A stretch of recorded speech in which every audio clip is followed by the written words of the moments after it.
What influence does BNI have on personal development? It's about what we're talking about today on the eCentral Business Show. I'm John Nayler, and I'm joined from Paul Lomas from BNI. Now, first of all, BNI, I know what it stands for. What does it stand for, Paul? So BNI stands for Business Network International. So we're the world's largest referral organisation.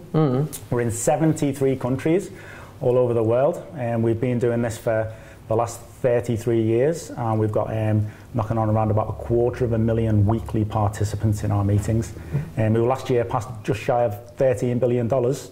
In closed business. Big numbers. Yeah. It's big numbers, and it's a worldwide thing. And then, look, jumping straight in, for me, the revelation is, you know, just recently went around the world, went to a BNI in London, went to one in Las Vegas, walked into a room of motivated business people with, you know, with some jazz and a known system, you know. So I was able to see that in play, and I knew exactly how that was going to play out. That's fabulous. Yeah, look, I mean, I've been to BNI in countries where English is not the primary language, and it's amazing. You walk into the room and you're made to feel very welcome, as everybody is. You don't need to be a BNI member to go to a BNI meeting. But you know pretty much exactly where that meeting's at, even though it's not your native tongue, because all our meetings run exactly the same everywhere in the world you go. Yeah, fair enough. But anyway, let's attack that question that we've proposed today. Is the personal development part of Business Networks International, because we know it's about building business and doing business and finding more business, but personal development, as you've identified, and for me as well, it's a really big important factor. Oh, it's you. Listen, I first got involved in BNI probably about 18 years ago now. I was invited along by one of my clients, and I'd never heard of you know, BNI, this structured networking organisation, before. The person who invited me, she was actually, you know, a really close competitor of mine, but we were working collaboratively with each other. So that's interesting. Yeah. Well, so we were both in the IT business. Yeah. But it's like we have a lot of lawyers in groups now. You know, personal injury, commercial, family. So they're all, you know, lawyers, but they don't sit under that lawyer seat. And, you know, it's all about collaboration and working collectively with people for the common goal. Yeah. And this is how I used to work with this competitor stroke client of mine.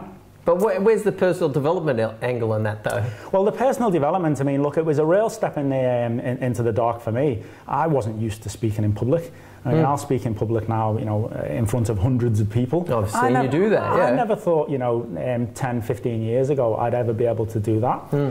When you actually are meeting with a group of friends, as I'm sure, you know, the people in your particular BNI group have become over time, it doesn't become as daunting to be standing up every week and giving, you know, your elevator pitch, your 60-second infomercial. It doesn't become as daunting for, you know, twice a year for you to be standing up in front of a room of people who you know to give you a 10-minute presentation. And then obviously as a result of that, you become more comfortable presenting to groups of people. And that's where, you know, over the last, you know, however many years it might be, I now find myself presenting to hundreds of people in a room. Yeah, no, I've seen that. And within the 2 years I've been in BNI, watching people develop with that are new to the chapter, and they go from being shrinking violets to gradually come out of their skin, and that even they're going around the room and handshaking with people at the start of the meeting and the 10-minute presentations. As I've seen people that have shied away from that, you know, and actually come up with excuses not to turn up on the day, only to eventually have to do it and find out that it's not the end of the world. It's not the end of the world.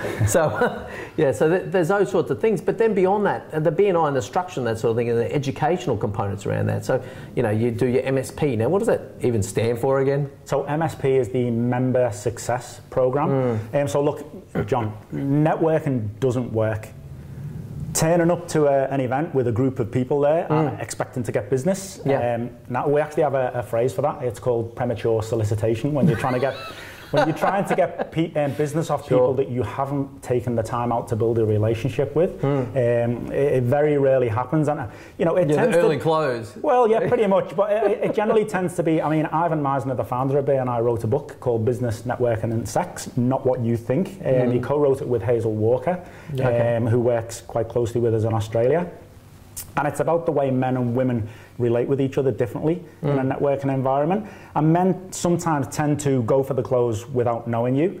Maybe not so much ladies. Ladies are generally, you know, a little bit better at building the relationship. But you've got to be willing to have skin in the game and spend time with people. Because this know, like, and trust thing, it's thrown around, you know, quite freely these days. It's about having reliability as well, and knowing that you can rely on people to be turning up, not only to meet with you on a weekly basis, but also if you pass a referral.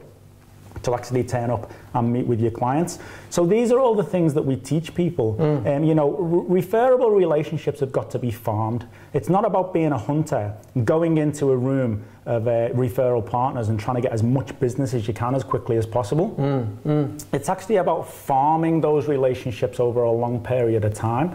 And isn't it funny, you know, the people who tend to be in, you know, BNI for a long period of time tend to earn the most money? They're more successful, unquestionably, you know, and I remember listening to something from Dr. Ivan, on that subject, like, you know, you don't have to be the early closer or the aggressive salesperson to be successful in BNI. In fact, it's actually a bit of a negative, you know.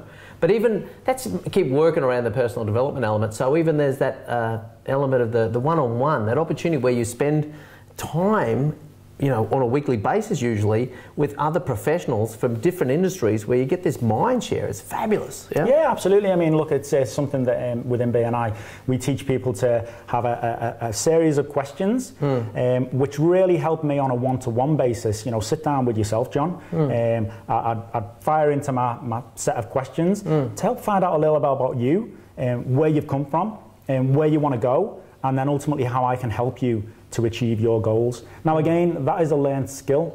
So these are all basic business skills that, you know, the majority of business people can really help them to get on, not only within their personal life, but also within their professional life. And this is what we teach people who come into the organization.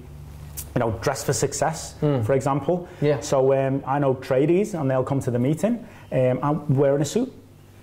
And you'll get other tradies who'll say, well, you know, I wear the fluoro, I don't want to wear a suit. And I say, well, that's fine. If you're looking to, you know, provide tradie services to mums and dads and, you know, other small business, fluoro jacket is absolutely perfect for you.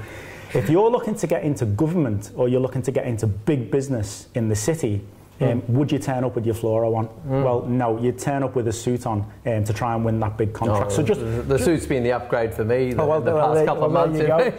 I've learned my lesson well, you know. So. I do think you look quite good in fluoro, I must admit. Well, it's either that or the tradie stuff, you know, out, you know, pushing a barrow around the back. No, that's not me. That's not me. But this is the personal development, you know, and the professional development. There's all these really simple, easy tricks. You know, when you have a peer group around you, and week on week. We've got 33 years worth of experience in this business, and these are the things that you'll learn at the Member Success Program. We have leaders within our chapters, and we have regular monthly leadership team that's right. training. Let's talk about that. So, I mean, a BNI is structured around, like, there's, you know, chapter president and a vice and that sort of thing, yeah? So that's right. I mean, you get skills. Yeah, absolutely. You learn it on the basis of being involved in that. And I was speaking to a young lady recently, so she's a junior lawyer in quite a large law firm, and she came up to me quietly after a meeting. She said, Paul, the experience that I'm getting of managing senior managers and business owners within my BNI chapter as the vice president is going to stand me in good stead in my professional career moving forward. She said, I would never get an opportunity to manage people of that caliber within, you know, my workplace. So again, this is the experience that people, when they go on a leadership team role, will actually get within their BNI chapter. No, so there's and that's not even the complete list, but we're out of time. Now, the thing we didn't touch on is your role within BNI. Yeah, so I'm executive director. So I'm responsible for running the BNI in BNI Brisbane's central region, which is CBD and all the way down towards the Gold Coast. Okay. So there's 16 of me. Although they don't all have the same accent as me, all over Australia. I moved to Australia to practice my Australian accent. It hasn't worked out that well. No, I'm getting there. And so, you know, collectively between us, we run BNI in Australia and make sure that the members are getting most out of their BNI membership. Fantastic. So in terms of Business Networks International, BNI, how do people take action if they're interested? Just jump on bni.com.au. We're on social media as well, or they can always, you know, reach out to myself, flick me an email or give us a phone call. I'm always available. Actually, I can always, there's credit in the game if I can bring visitors to my chapter. So in fact, personal message me and you can come along to my BNI at Paddington on Wednesday morning. So there you go.